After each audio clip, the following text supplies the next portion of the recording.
Magandang araw po mga kababayan. Ang pag-uusapan po natin ngayon ay itong mga taga-SMNI na very hot topic sa ngayong panahon. Ano po ang tungkol sa mga taga-SMNI? Well, hindi naman po lahat pero karamihan po sa kanila ay mayayaman. Pansin nyo, mula sa may-ari, pero sinasabi hindi daw siya may-ari. Biglang hindi naging may-ari, ngayon lang natin na all the while, ang alam natin, siya po ang may-ari ng SMNI. Yung kanyang kulto talaga. Kingdom of Jesus Christ. Diyos ko, gamitin pa yung pangalan ni Kristo sa pagkakulto, no? Mula sa may-ari, yung ilang mga host nila, syempre lalo na itong black timer pala yung si Digongyo, Tatay Digongyo. Ito pang si Panelo, si Harry Roque, ang yayabang po. Now, itong dalawang ito na bidang-bida sa ngayong mga araw, ay talagang napakayabang din. Diba? Yung dating NPA na si Eric Celis at itong si Lorraine Badoy. Ang yabang nila. Pag nandun sila nagpo-programa, ang yabang. Parang talitalinuhan ba? Maski doon sa nung pinatawag sila sa Congress, na pag nagsasalita napaka-wordy. Minsan isang tanong sa kanya ng mga congressmen na pwede namang sagutin ng maigsi lang. Minsan nga yes or no lang ang dapat sagot. Ang haba-haba po ng sagot niya, ang daming pasakalye. Nagmumukhang matalino. Pero, talitalinuhan. Pero nung kalaunan, para po silang parang basang sisiw. May portion pa nga po doon na umiyak pa itong si Lorraine Badoy Alam niyo, napakasinungaling nila. Lalo na itong dati po noon, medyo parang hinahangaan ko po itong dalawang ito. Itong nung bago-bago pa lang yung, right after yung election, kasi during the campaign, election, bilib po ako nun parati akong nanonood sa SMNI kasi nga, yung motto nila na truth that matters. At saka, parang makatotohanan sila magbalita. Kaya doon po ako lagi nanonood ng news, hindi ako nanonood na noon sa mainstream. Mula kasi nung campaign nga, yung nag-host sila nung presidential debate na napakaganda naman talaga, world class. Bumilib na po ako, kaya lagi ako nanonood sa kanila. Pero later on, na medyo nag-iiba na nga, nung medyo nagkakaaway-away na sila,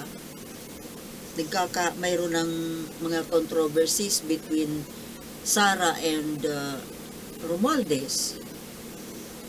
Tapos nung nagpo-programa doon si Duterte, pasensya na po kasi parang tinatarangkaso ako masakit ang lalamunan ko. Ang dami lang po kasing mga issue kaya gusto kong mag-vlog Lagi kasing maulan. Saan na tayo? Kay Eric Celis pala.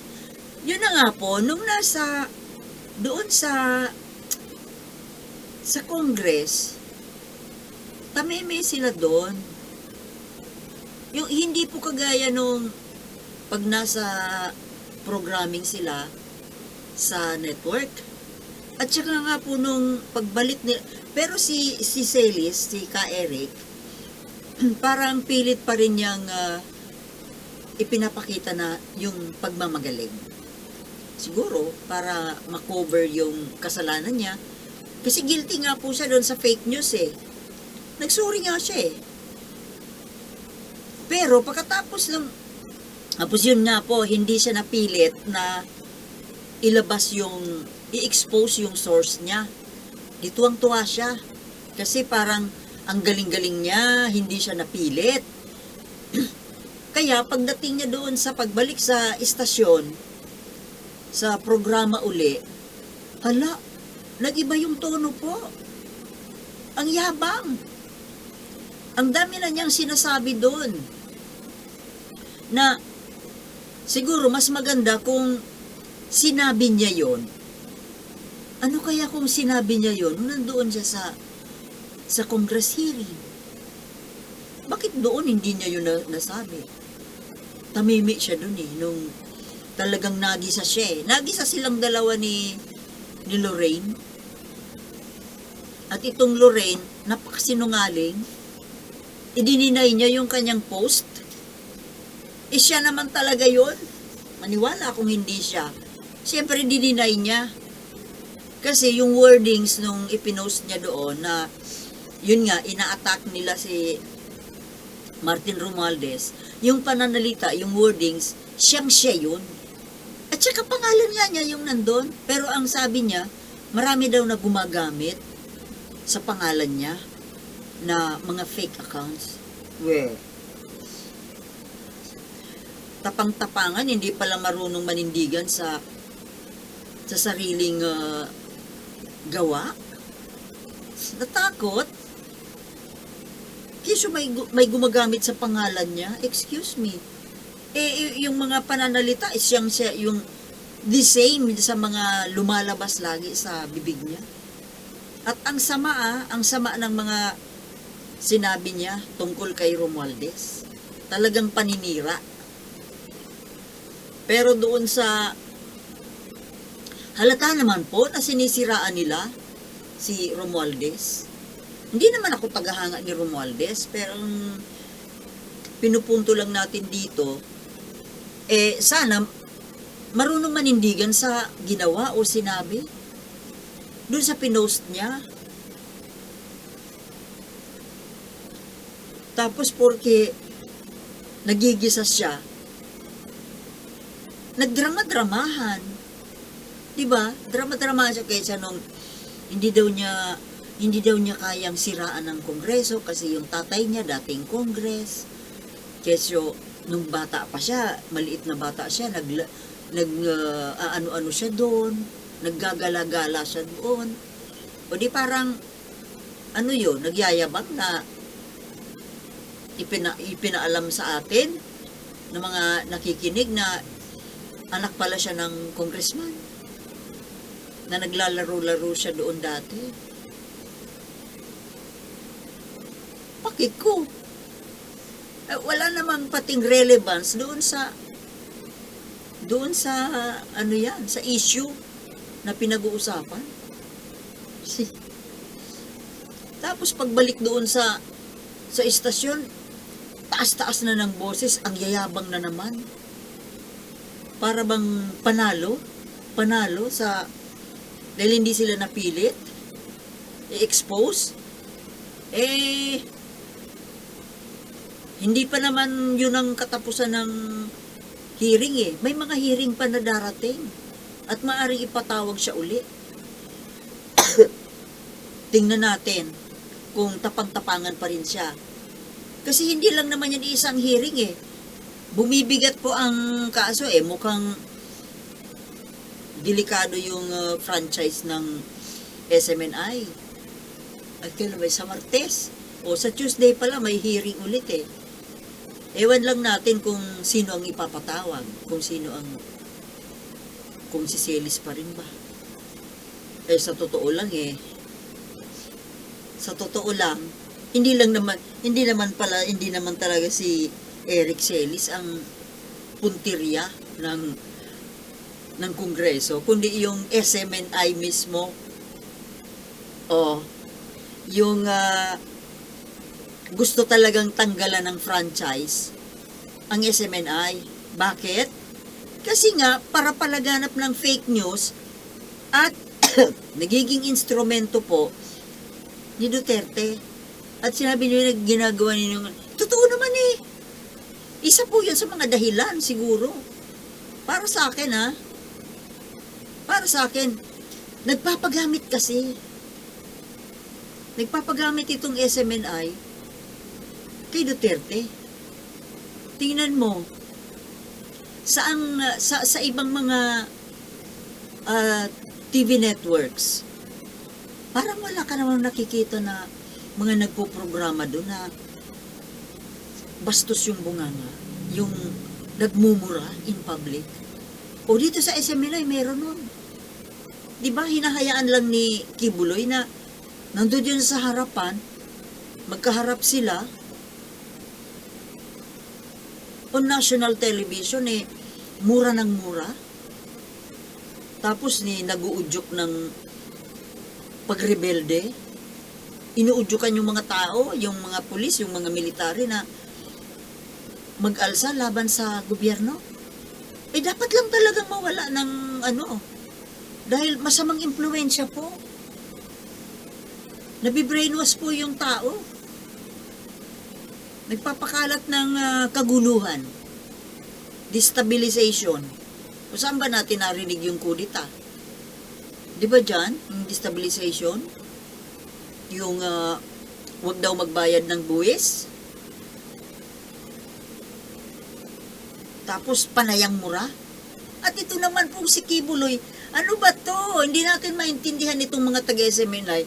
Pag nagmumura at nagyayabang si Duterte, tuwang-tuwa sila.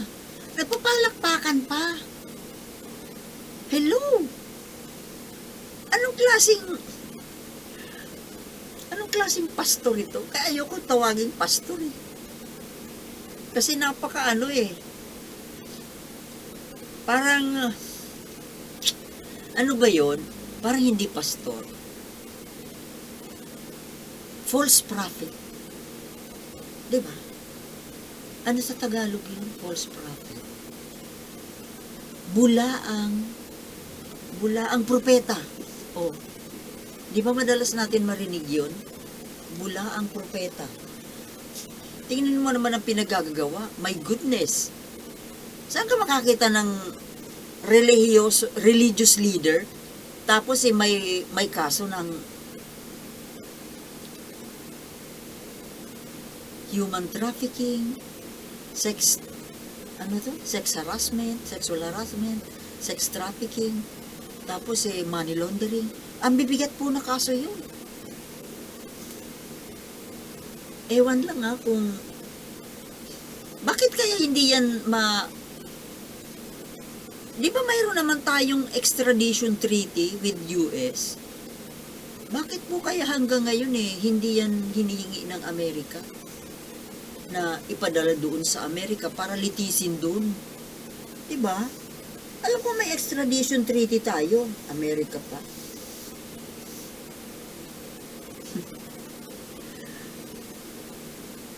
Ang yayabang ng mga taga SMNI talaga. At itong Eric Celis na ito na sabi bandang huli na pag-isip-isip siguro na siya ang magiging dahilan ng pagkawala ng franchise ng SMNI. Kaya ngayon, nagmamakaawa. Halos maiyak-iyak na nakikiusap sa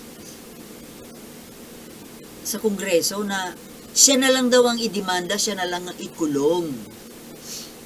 Huwag na yung SMNI kasi maraming madadamay, yung mga matitino dyan na nagtatrabaho lang naman. O di ngayon, naisip-isip mo, gagawa-gawa ka ng kabalbalan sa totoo lang, Eric Celis, hindi naman siguro ikaw ang naging ka lang, sacrificial lamb. sacrifice. Oh, hindi naman talaga ikaw, yung franchise talaga ang sadya. Oh, ginuugid. Tapos kapag daw kapag natuloy na mawala ang franchise, di wala na siyang mukhang ipapakita sa mga kasamahan niya sa SMNI, including the owner, mamumundok na lang daw siya. Ano? Ibig sabihin mamumundok, babalik sa pagiging NPA. Kasi di ba NPA siya dati? Paano siya mamumundok? Di ba sumuko na nga siya? Tapos pinag-i-expose niya yung mga gawain ng mga dating kasamahan niya, yung mga kadre, yung mga gawa-gawa nila, di ba pinag-i-expose niya? Baka patayin siya ng mga dating kasamahan niya. Maniwala ka dyan na mamundok yan. Ang sarap-sarap na yata ng buhay dito sa baba. Diba? Kagaya niyan, may trabaho ka sa sikat-sikatan ka, celebrity. Kasi mayroon kang TV program na sumasahod ng 100,000. Oh, mayroon ba niyan sa bundok? Dito lang, sa SMNI. Sarap-sarap ng buhay mo dito, oh. Sikat ka pa. Nakaupo ka sa aircon. Sa bundok. Well, natural aircon. Pero may mga nangangagat. Diba? May mga lamok, may langgam. Tapos ang kinakain nyo siguro doon, saging kamote. Samantalang dito sa baba, siguro panay ang steakhouse mo dyan. Magpapakulong daw siya.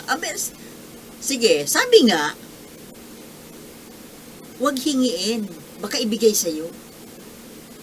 Hinihingi mo na makulong ka. Baka nga yan ang mangyari sa'yo. Baka nga makulong ka. Kahit makulong ka, Eric Celis, kasi mahirap na china-challenge din ni Derpo yung Congress Talagang tinutuluyan. Diba? Sige nga, alam mo, Eric Celis, kahit na makulong ka, demanda ka makulong ka, ganun pa rin ang mangyayari. Mababawi pa rin ang franchise ng SMNI. Kaya wag mo nang sanang hingiin pa na makulong ka. Bahala ka. Di ba mga kababayan? Ewan ko sa inyo. Sige po, kasi anong oras na to? Nangako ako sa sarili ko na alas 10 matutulog na ako. Kaya siguro ako na inuubo din lagi akong puyat. Okay. Tsaka masakit po yung lalamunan ko, kaya paalam na po. I hope to see you in my next vlog.